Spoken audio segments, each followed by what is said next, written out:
All right, so we're going to go ahead and get into our preview for the first primetime football game of the year for the 49ers. And that, of course, is Sunday Night Football against the Philadelphia Eagles. So, previewing the game, here's what you need to know. Over-under right now, 45. Favorites, well, obviously San Francisco. They're 7-point favorites coming into a game where Philadelphia's defense is good on paper, but the offense has been absolutely abysmal, 24th overall in the National Football League. It's a home game for San Francisco. They're obviously the better football team. They've won more games. Eagles winless. That's why you see your odds sitting at currently the over-under, I should say, at -7, meaning the 49ers are 7-point favorites, and the over-under is set at 45. I think the over-under is right about correct. I think the San Francisco 49ers are probably more than 7-point favorites, although Vegas obviously will never give them, they're going to be 14-point favorites, and then it's an NFL game. But either way, it bodes well for people who want to bet on San Francisco, and we actually got a great partner to do that, and it slides me right into this. BETUS is one of our new partners here at Chat Sports, and they do a fantastic job helping you bet on the game, bet on your favorite team, bet on the odds, whatever you want. It's all there at chatsports.com/49bet. You see the link down below, way below there in the little white letters, chatsports.com/49bet.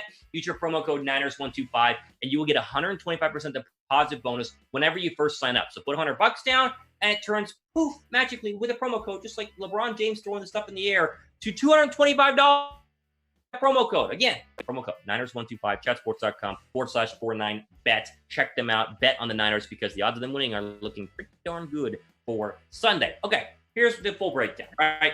In terms of the offense, you look at it right now, the 49er offense is currently sitting middle of the pack. Now you say, Thomas, they don't look like they're middle of the pack because they've been really good so far in points per game. They're tied for 11th at 29 points per game. It's true. Where they have been struggling, and if you want to say struggling, it's kind of, I wouldn't say struggling, but where they have been struggling a little bit, it's in their passing yards per game. So is that Nick Mullins' fault? Is that Jimmy Garoppolo's fault? No, it's the fact they don't have wide receivers. They have no wide receivers, and obviously the passing yards are coming down a little bit, but the offense, it looks good, it's been good, and it's obviously good enough to go ahead and win on Sunday. Now, the question is really going to be, who's going to start at quarterback? Because we don't know if it's going to be Jimmy Garoppolo. We don't know if it's going to be Nick Mullins. I would bet it's probably going to be Nick Mullins. Again, no source on that yet. The Niners have not announced who's going to start. Now, if you're watching this later on in the week, maybe they've announced it, but whether it's Mullins or Jimmy Garoppolo, either one of them is probably poised to go ahead and have a big game against the Philadelphia Eagles. The defense for Philadelphia is good, but at the same time, the Niner offense as a whole is something to go ahead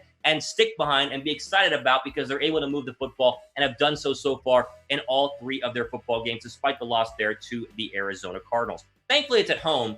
It stinks because you still can't go to a football game yet, but still, you get to see Levi Stadium at night and all of its glory, which is going to be a lot of fun.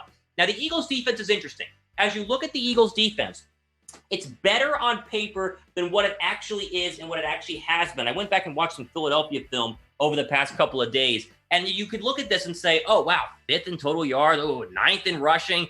Well, they had good games and bad games. So they had a really good game against Joe Burrow and the Bengals last week, but it's Joe Burrow and the Bengals. When the Rams came to town the week before, the Eagle defense was atrocious. They got absolutely obliterated by Jared Goff and the Ram offense to the point that, yes, you see the Eagles being 5th in total defense and, 7th in passing yards and being 9th in rushing yards, but in reality, they're not that good of a defense. The secondary is good, and the D-line can get after you, but they are terrible, absolutely terrible at linebacker, and that's where they get exposed more often than not. I expect a massive game from Jerick McKinnon. I expect a massive game from the 49ers from a rushing perspective, and I think these wide receivers can compete on the outside. Whoever is not lined up against Darius Slay, whether that's Ayuk or Bourne or somebody else, is going to have a really good shot at having a big day, or a big night, I should say, against the Philadelphia Eagles.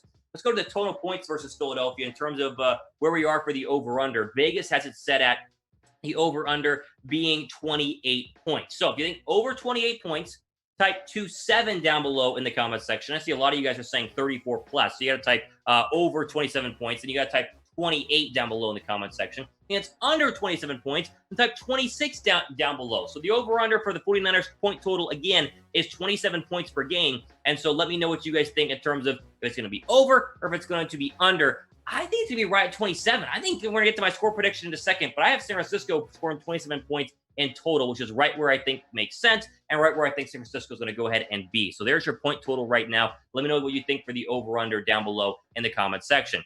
A big question mark on Sunday is going to be who plays wide receiver for Philadelphia. You see these 3 guys on the screen? Odds are you're not going to see any of these guys. Now, they're ramping up Alshon Jeffrey, and he hasn't played all year, but he's probably their best receiver. There's a chance that Jeffrey could play, but don't count on it. Sean Jackson, he has a hamstring injury. He probably won't play either. And then Jalen Reagor is on IR, so he's out as well. So your wide receivers are going to be the little names down below there. Greg Ward, J.J. Arcega-Whiteside, who's trash, John Hightower. A lot of these guys are injured, and that's good news for San Francisco. The Eagle tight ends, how about another injured one? Dallas Goedert has an ankle injury. He's going to be done for the next couple of weeks, so no Dallas Goedert, meaning it's just Zach Ertz. And the Eagles have shown, and they have two tight ends out there. They're very dangerous. And even though Ertz is very good one-on-one, he struggles in double coverages because the team last week, including the Bengals, doubled him early and often and did a fantastic job of that. And so I think that that bodes well again for San Francisco with all the injuries that are happening right now with the Philadelphia Eagles. The pass defense, it's been pretty good,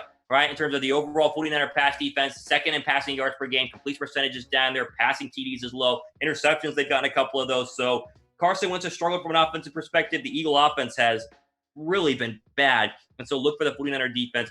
I'm starting them in fantasy this week. I think you should too. This is not an offense that I would be scared about overall. I mean, look at Carson Wentz's numbers this year. This is a former MVP candidate, the guy who should have won the MVP in 2017 because he was just that darn good. Well, whether it's mental, whether it's play calling, whether it's the players around him, he's had a rough year. I mean, he's missing a ton of throws. He's throwing 2 interceptions per game, has thrown 2 interceptions in each of these games, and at the same time has just been off-key and off-target on a lot of what would be walk-in touchdowns. So maybe Carson Wentz figures it out. Maybe he figures it out this week. And you know what? Whatever. But the odds of it happening, not that great. Notable injuries, we mentioned them.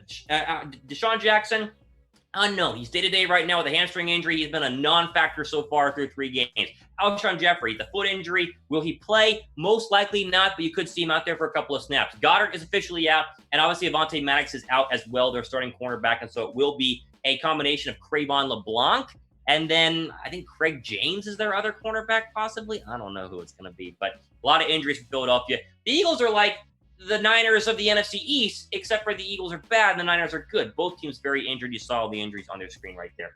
Over-under point total right now for Philadelphia is 20. So where are you at for them, right? Over 20, type 21 down below. Under 20, type 19. Better hope it's under, right? If it's over, then they might be picking the Eagles to win here. But over-under 20. Obviously, the Niners is at 27, and so don't be surprised when you look at this and say, well, okay, well, that makes sense. Let me know what you guys think down below in the comment section.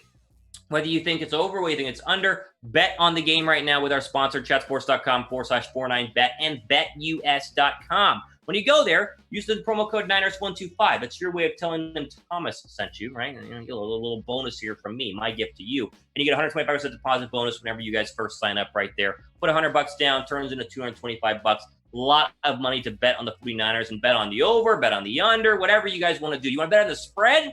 Well, you can win some money on that, right? You put $25 down, you bet on the spread, you can win $22.73, almost doubling your money. It's not bad odds right now for a game that I think a lot of people, including everyone in Vegas, thinks the 49ers should easily roll and win no problem. Again, put your money where your mouth is. Bet on the game. chatsports.com/49bet.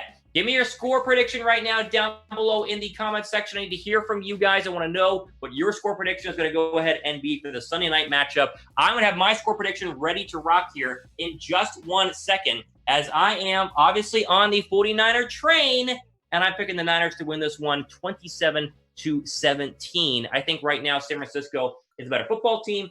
They're not a healthier football team, but then again, Philadelphia not that healthy overall. And so as you look at it, as you think about this game, I think it'll be a close one, closer than people think, but the Niners are far superior and will win this football game 27-17 is my final overall prediction there for Sunday night, which, hey, listen, anytime when you get to see the 49ers in prime time, it's going to be a lot of fun, and so I'm just excited to see it. My prediction, you see it down below there. 49ers win it 27-17.